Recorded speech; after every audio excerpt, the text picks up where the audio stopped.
Duke, thank you. Just in the last 2 hours, Lakeside Fire Rescue revealed that a devastating fire at the Lake House Inn over the weekend started in the kitchen area of the building. The fire happened before 8:30 last night. That's when the Rock County Sheriff's Office and Lakeside Fire Rescue were called for reports of smoke coming from the apartment above the Lake House Inn.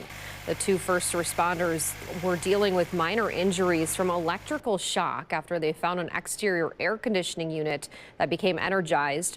A former employee of the inn and resident in the area called 911 when the fire broke out last night.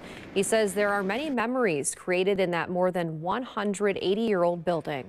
Oh, they brought in a lot of traffic and people in the neighborhood, and everybody in the neighborhood would go up there for supper, and when friends come around, and it was an attraction because it was so old.